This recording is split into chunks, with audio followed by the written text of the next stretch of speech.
Welcome to Subramani. You see the title says, don't listen to the rich, famous people, right? Now, what happens, why am I saying this, is because it is customary for people who are successful to give interviews and say, this one thing I did and I became a successful cricketer or a rich and famous guy, a good investor, great investor, etc., etc. That is not true. What happens is, it's a series of things which happen plus timing and luck, which takes a person to the place where they are. And if you do not do that whole series of steps adjusted for time, you will find it almost impossible to achieve that kind of success. Let us take the example of Sachin Tendulkar. If he comes and tells you that I became successful because I played in Shivaji Park, that is true. There is absolutely nothing to say that he could have got that kind of a success playing in some other part of the country. Maybe no. But then there is a contrary opinion available, because there is a Dhoni who did not play in Shivaji Park, right? The luck for Sachin Tendulkar is his parents allowed him to play cricket, and not like a typical middle class family pull him out of cricket in class 8 and force him to attend coaching classes. That didn't happen. That is luck. He found Achrekar, who was a great coach. The fact that Sachin is talented has nothing to do so far with what has happened in his career. After that, his talent takes over, right? Now, under similar circumstances, people will come and tell you, I did this one thing and therefore I am a big success. Let's say Bill Gates started in a garage.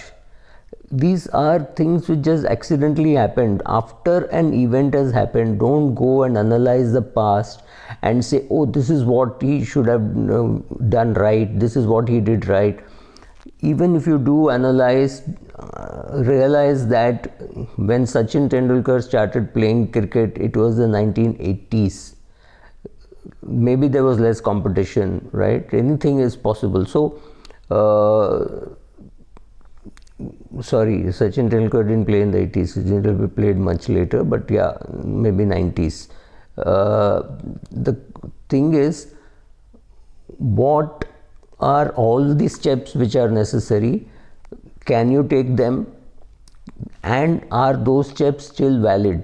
Right? The steps which Vijay Merchant took, maybe some of you have not even heard, he was Indian captain, or what Sunil Gavaskar did, or what Sachin Tendulkar did, and what Virat Kohli did must have changed dramatically. I don't think Sunil Gavaskar had the benefits of a dietitian traveling with them or a physiotherapist traveling with them.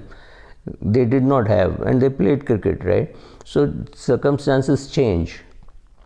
Now, coming to investments, the same things happen even in investing. Somebody comes and says, I did this and I was successful. It does not mean that if you do that, you will be successful.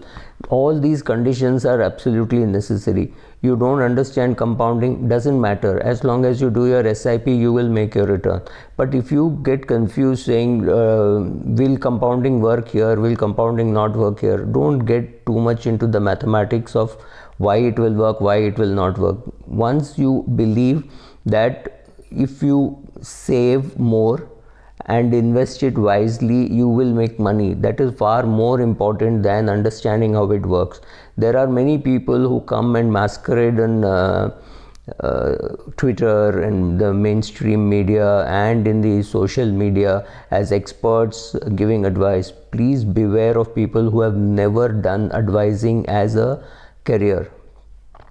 These are people who assume perfect circumstances and what they did under perfect conditions, or some calculations like this, and say what will sustain, what will not sustain. They do not have complete understanding of the market. Please realize costs are very important in the market. However, a good fund manager and perfect timing can dramatically alter the whole situation, right?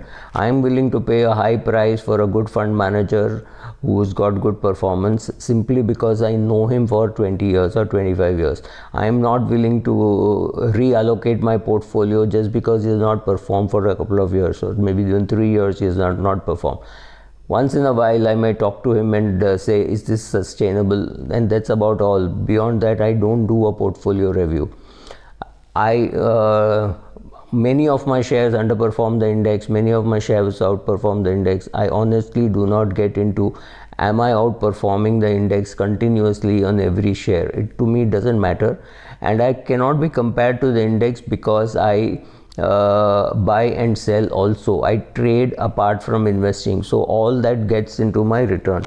So understand that each person's circumstances are very different.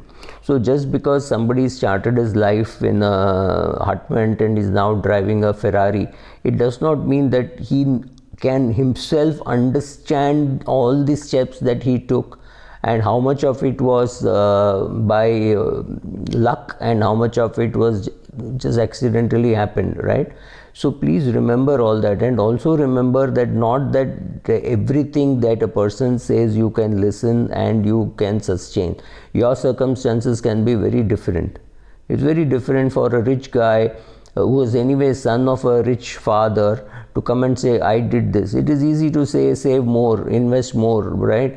But it may not be possible for you. What happens if you are a 35-year-old widower with two young daughters, 8 years and 4 years of age, and an ailing parent? Honestly, is it possible for you to invest more? And say you're earning about 10 lakhs. It's not something which is too bad, nor is it something so great that you can ignore money. You can't, right? So for you, circumstances are different. For the other person giving advice, it is different. Now these people, especially if they have never done advisory as a career, they will again have no clue as to how people will behave. It's not important as to what people say. You have to also understand how people will behave under stress, right? So it is nice for these people to say what they did. It is often useful advice, but it does not mean you can do a complete copy paste. It can be a good indicator. Like if Sachin Tendulkar tells you every morning he gets up at 6 o'clock and goes for a half an hour jog, or a 1 hour jog, and then goes to the gym, maybe you can copy some portions of it. But remember, for a sportsman, going to the gym could be a 2-3 hour a day activity, and for you it has to be a 45-minute a day activity. So you may not be able to do exactly all that they do. But don't think that just by doing a few things which Sachin did to become Sachin, you can be the next Sachin by just shifting with your family to Shivaji Park and start playing in Shivaji Park. That's not sufficient. You have to have that kind of talent, you have to have that kind of circumstances, you have to have that kind of timing, you have to have that kind of perfection, right? The point is, it's possible to rerun history with everything seemingly identical, but it would sustain a different winner. I'm sure if you show the diligence of a Sachin or a Virat Kohli in any field, you will be successful. But will you be the next Virat Kohli? Will you be the next Sachin Tendulkar? That is almost impossible. There's tons of talent, tons of luck, tons of perfect timing. Everything needs to fall in place perfectly. The perfect chemical reaction to all these things is necessary, right? What happens if young Sachin Tendulkar had an accident and couldn't play cricket for the rest of his life? He would have had to need an alternate career. Would his educational qualification have helped, right? Those are all the things that you have to see. Exactly like that, when an investor invests, or he was very lucky that he came to investing in 2008 or not in 2007, that's perfect timing, that is luck. Maybe he graduated in 2007 and started a career in investing in 2008 or 2009, and after that he saw a 10-year bull run, right? So that is perfect luck, right? It is not that he chose to come out that time. So whenever you get any advice on mainstream media by people who have been there in the past, or somebody who is completely in an unconnected field but is now masquerading as an expert, be very careful, understand what they say and what they mean and what it implies for you. All this is what an advisor is supposed to do for you.